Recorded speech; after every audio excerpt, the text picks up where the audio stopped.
Hey friends, welcome to the channel. This is a mini series that I'm going to try and do, starting off with some basic onion prep. People overcomplicate this so much. It doesn't need to be so difficult, and I'm going to show you how to easily mince an onion without messing around and without needing any sort of special skills. So first thing that I do is cut off each end.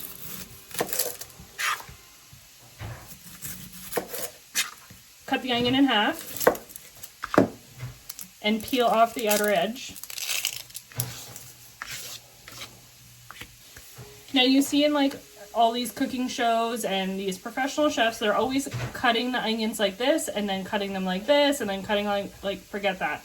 What we're gonna do is we're gonna just slice onions into like moon shapes like this. Keep it all together as much as you can. Nice and thin till we get to the halfway point, and then we're going to turn it out. So these are all cut and put together. This is still whole, and we're going to set it there on the table. We're going to do this with the rest of the onion. So continuing with this slice, I'm just cutting it nice and thin and then setting it down on its side. And what we're doing here is essentially the first step of that, fancy mincing. But I've found that if you keep the onion on like a flat area rather than a rounded area, it's so much easier to cut. So I don't know why everybody tries to cut it on the rounded side, but this is just what I found works for me. Okay, so we've done all four. Our next step is going to be mincing this up. So you want to try and cut as small as you can. I put the rounded side where my thumb is and the flat side where my fingers are. And I keep the tip of my knife down and I squeeze the onion so that I'm making nice and small cuts. The end pieces are much more difficult to get nice and thin, but if you just go slow and cut it nice and close together, you get a really nice minced onion. So I'll do another one just to show you. And so I'm going to put my thumb on the rounded area, my fingers on this side. Yes, baby, we're cooking the onions. I'm going to make some noodles.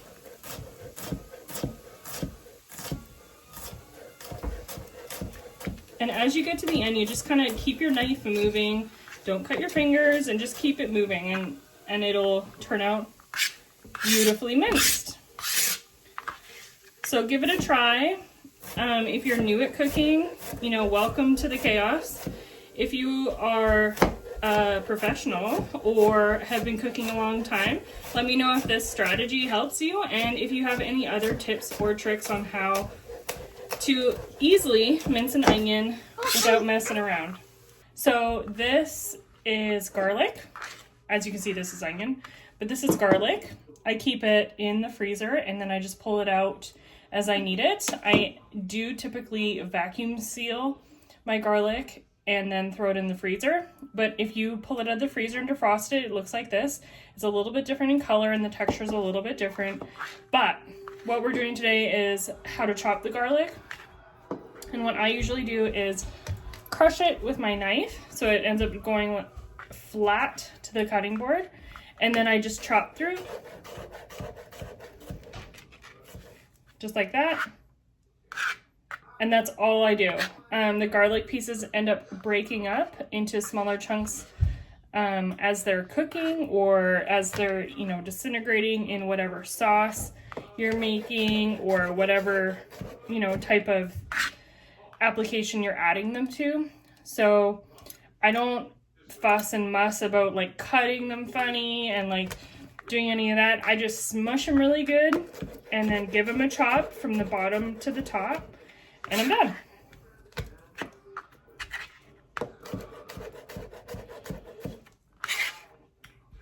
Next up is the bell pepper, and this is one that I get all the time questions about because when you cut a bell pepper like this, cut it in half, you are always left with this like bit around here, and it drives me crazy watching people lose their produce basically because they're just not cutting it properly. So this is how you do it. You take a sharp knife, get nice and close. So here at this angle, as close as you can here, and fully cut the top right off.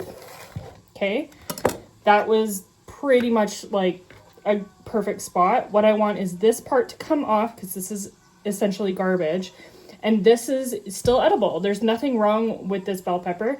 I do typically wash it because in this crevice here you will get a little bit of extra dirt. Even though I've already washed this, you can probably see that there is a bit of dirt in there. So wash that again.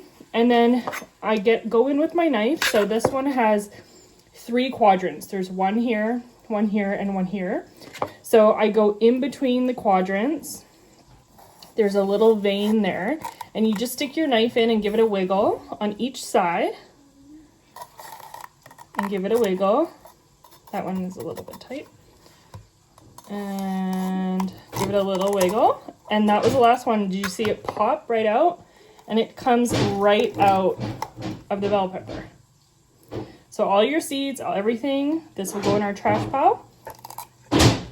And get a couple little extra bits out of there. But then now you can cut this entire thing. So your whole bell pepper, the entirety of it, is good. So now you can chop it how you want. So for us, I'm just going to do some strips. You can cube this up, no problem. I'm just going to use a couple, like probably half of this, and just cut it into strips for our dinner tonight. But like I said, you can, cube this up, or you can mince it. I have put it into a food processor before to chop it. There's lots of different ways. You can eat them fresh, just like this. It's funny, I always seem to put something crunchy in my mouth when I'm trying to speak in video. Don't mind my crunching. But yeah, hopefully you got something out of this video about cutting onions, garlic, and bell peppers. The holy trinity, if you will, of cooking. And stay tuned for more videos like this where I go through very basic cooking skills that you can learn in 3 minutes. Catch you in the next one.